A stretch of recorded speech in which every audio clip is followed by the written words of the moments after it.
Mindset and wealth, how to grow your wealth. Can you really think yourself rich? I'm here to tell you that it is not only possible, but that it is also actually the best chance you have of making a lot of money. Many of us dream of living in a large luxurious house in a sunny country. We imagine wearing smart suits that exude power and confidence, and we wish that we didn't have to make so many hard choices because our funds can't support the lifestyles we want to lead. If that sounds familiar, then you need to make a change. And as with all things, that change starts with you and your mindset. If you want to be wealthy, then what are you doing about it? And is there any chance that you may, in fact, be going about it the wrong way? Wealth and your career. Ask the average person in the street what they would hypothetically need to do in order to become richer, and 99% of them will tell you the same thing: get a better job. Okay, fair enough. They are not wrong per se. Indeed, getting a better job won't hurt their income, and that in turn will likely mean they get richer, at least a little. But in fact, this is not the whole story. And what's more, is that this isn't even the main part of the story. Wealth and salary are not inextricably linked. They are related, sure, but only to a small degree. If you wanted to see an equation telling you how to get wealthy, then it would really look like this. Wealth equals income, outgoings. So, let's say that your income is determined solely by the amount of money you are making at work. Even in that scenario, you still have another, equally as important factor. That is your outgoings. If you're earning a cool $1 million a month, but you also waste $1 million a month of lavish holidays and on nights out and clothes, then you are ultimately not going to be very well off. Rather, you're likely to lose money over time. But if you are earning a more normal $2,500 a month, but you only spend $500, then suddenly you are saving $2,000 per month. In 12 months, you'll have $24,000 saved away. That's a decent down payment on a house. So, you now have two options. Two ways to get richer. One is that you seek to get a better job and increase your income, and the other is that you save more money and spend less. How to spend less? When I was at university, my summer job was working at a yacht club. Specifically, I was a waiter in one of the restaurants there that was actually paid for and owned by the clientele of the club. The club was located in Sandbanks, England, an area that is also sometimes referred to as Millionaire's Row because it has among the most expensive real estate in the world along the seafront. So, these are people who own yachts and who belong to a club that is situated in one of the wealthiest parts of the world. Suffice to say that they were not struggling for cash. And of course, what many people would point out to me is that this should likely result in pretty big tips. Except that's not what happened. In fact, I received some of the worst tips I have in any job. I had a lady call me over to secretively give me 20p, around 30 cents, for my hard work. She literally told me to buy myself something nice. And this is bearing in mind that it is standard practice in England to tip 10%. The meals usually cost close to $150. I told my mum this, and her response was, "How do you think they got rich, dear?" Makes sense. Look, I'm not here to tell you you should become stingy with tips. But what I am telling you is that the wealthiest people recognize that every little bit adds up and makes a very big difference in the long run. Your aim now is not to fritter. That $3 coffee you have every morning on the way to work is actually $15 over the course of a week, $60 over a course of a month, and $720 over the course of the year. That is a tiny amount, and that's before we have even considered all those other things you likely pay for that you don't really need. Maybe your Spotify account, Netflix, 100 plus TV channels, gas for the car for all those trips you don't really need to make. It adds up. Worse are all those larger purchases we make on an impulse. These are things like clothes that we think will make us look smart, games consoles, PCs, overly advanced phones. How much did your phone cost you? If you're on a contract, then chances are you'll be paying $700 or more for it. Now ask yourself, how much more that phone really does than something for $300? Do you really need the fastest processor around? Considering that even an old phone can play everything in the App Store?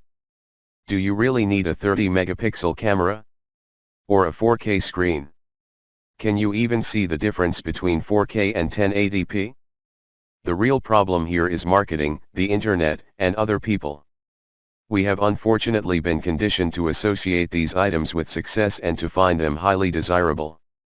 We want to get the latest phone, car, computer, etc. because it looks so sexy in those adverts.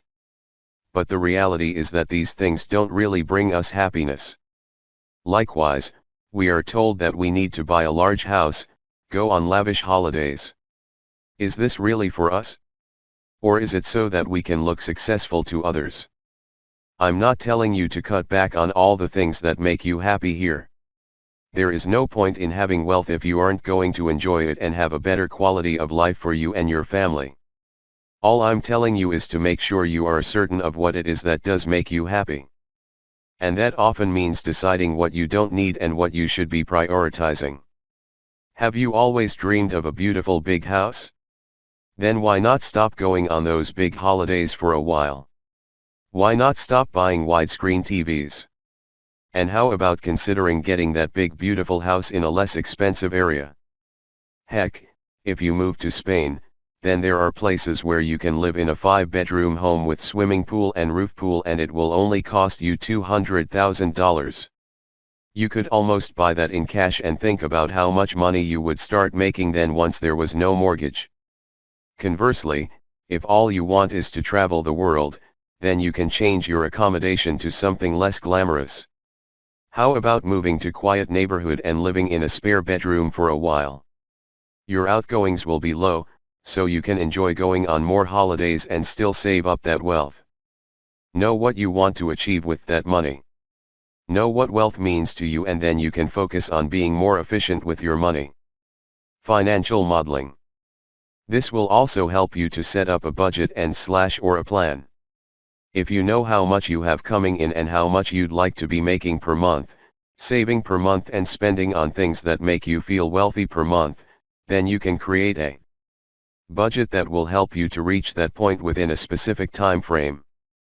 This then is where you can look at those small things you can cut out to save money. If you have a spreadsheet that contains all your income and all your outgoings per month, then you can look at what kind of impact cutting coffee from your routine would actually make. You'll be left with a total profit at the end of each month and you can decide how much of that you want to put into savings and how much you intend to spend on other things. You can even set up standing orders in your account so that money saved automatically gets transferred to a savings account. With such a spreadsheet, you can then multiply the savings you are making by any given number of months and see projections of what your finances are likely to be at certain points in the future. Need more money for an upcoming expense? Then look at something else you can do to cut your expenditure. This is called financial modeling and it's a powerful tool for building your wealth rather than just letting it happen without your direction or input. A couple more ways to save money. And what if you have run out of things you can cut in order to save money? What if you are living on as little as possible? A few other options include changing your providers for bills, selling off old items, or even moving money between accounts in order to receive bonuses. A friend of mine does this religiously and will even take out credit cards with 0% APR, just so that he can put all of that money into an ISA and then make profit on it. If he gets a cash incentive to signing up for anything, then he will sign up. And he never buys a new piece of tech or even clothing without taking one of the older items to sell and thereby offset the cost. Something else to note is that if you have a dream of a wealthy future, then you might need to be okay with living a little more simply for a while in order to get there.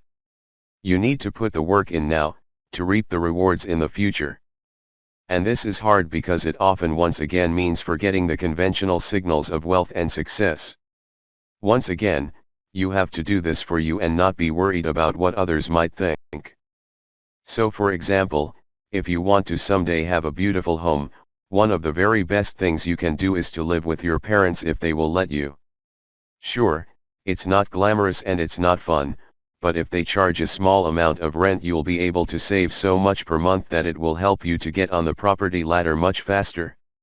You could then buy a smaller home in a less attractive area but flip the property to make a big profit. You need to put in the graft and have an eye on the future. Likewise, you might need to learn to stop trying to demonstrate your wealth and stability to friends.